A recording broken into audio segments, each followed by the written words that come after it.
repair. The courage it takes to reconnect after periods of distance, hurt, or silence. Good morning. We have spent this series talking about the people who hold us, about what we owe ourselves before we can truly show up for others, about the art of staying, and about the honesty of saying no. Today, in our final episode, I want to talk about what happens after the distance. After the argument that went too far. After the silence that stretched into weeks, then months. After the hurt neither of you quite knew how to name, so you didn't name it at all. After the drifting that happened so gradually, you barely noticed it until one day you looked up and realized someone you loved was very far away. I want to talk about repair. About the particular courage it takes to move back toward someone. And about why, even when it is hard, perhaps especially then, it is one of the most important things we can do.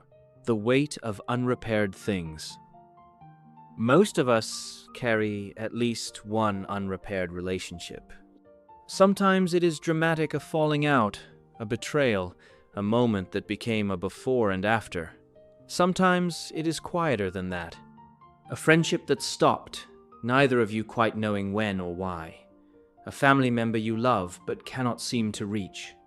A partner you have grown alongside for years, but recently feel you are growing past or away from without meaning to. Unrepaired things have a particular quality. They sit at the edge of awareness, not always loud, not always demanding attention, but there. A low hum, a shape at the periphery. Something not quite resolved. We learn to live around them. We reroute our thoughts when they surface.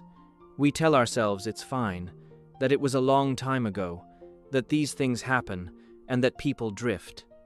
And sometimes that is true. Not every connection is meant to last forever, and not every distance is a wound that needs closing. But some of them are. Some of them we carry not because we've let go, but because we haven't, and we know it. The relationship is still alive in us, still matters, and still leaves a small, persistent ache where the closeness used to be. That ache is worth listening to. It is not a weakness, sentimentality, or an inability to move on. It is loyalty. It is love, still present, seeking somewhere to go. Is there someone in my life, or someone I have let slip away from it, whose absence still aches? Why we don't repair? If repair is so valuable, if the longing for it is real, and the cost of not repairing is real, why do we so often fail to repair? The honest answer, I think, is fear. Several kinds of it, layered on top of one another. There is the fear of rejection, of reaching out and finding the door closed, of discovering that the person on the other side has moved on, is still angry, or doesn't want what you're offering. This fear is real. Repair requires vulnerability in its most exposed form, the willingness to want something from another person with no certainty they will want it back. There is fear of the conversation itself, of having to revisit what happened to name it, to sit with the discomfort, to hear how it landed for the other person in ways you may not have fully understood.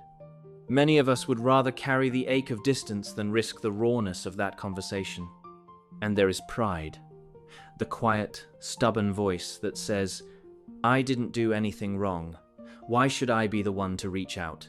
Why should I have to make the first move?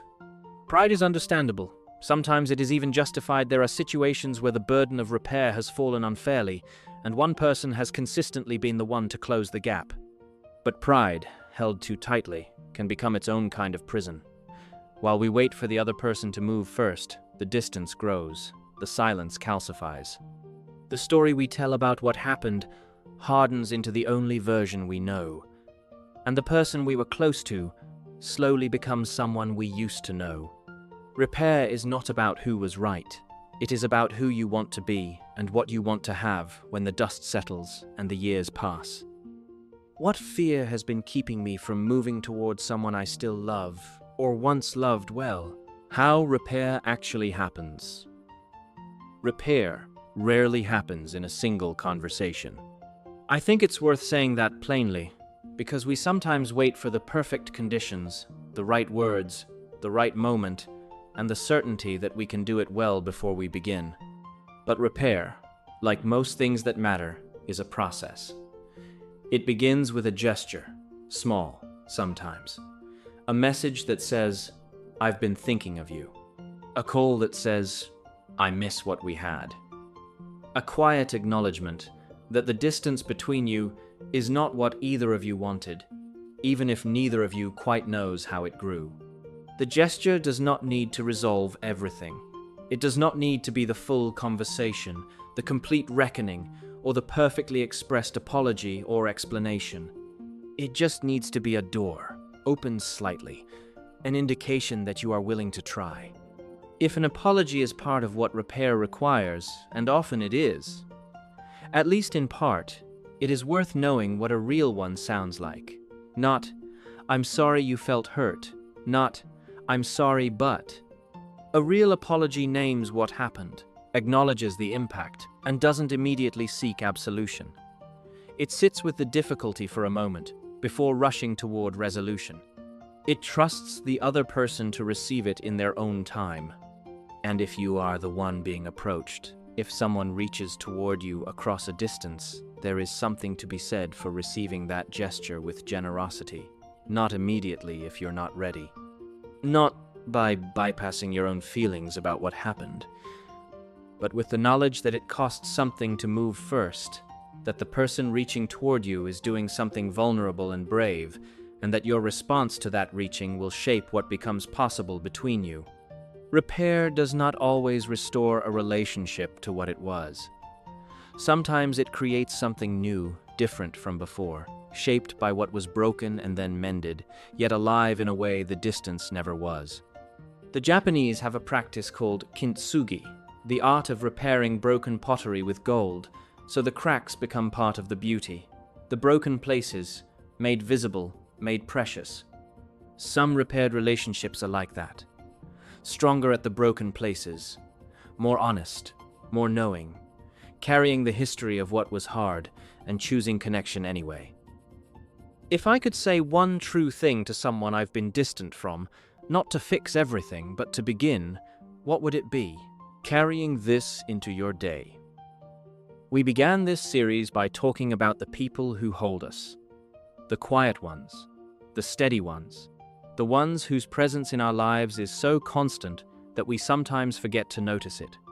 We talked about what we owe ourselves before we can give honestly to others, about the art of showing up consistently, imperfectly, through the long middle of a life shared with someone, about the honesty of saying no and how that honesty, offered with love, makes real closeness possible.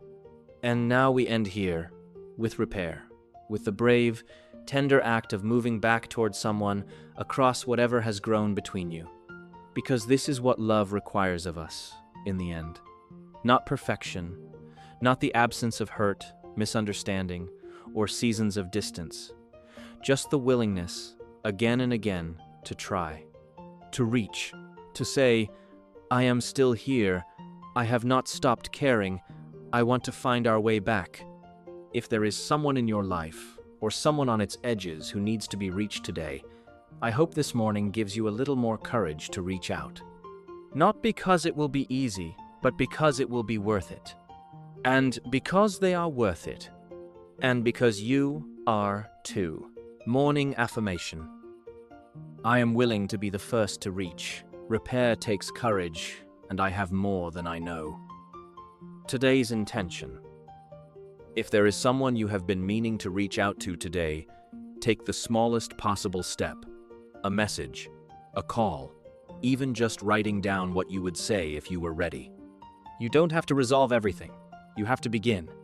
One word towards someone who matters. That is enough. That is how repair starts.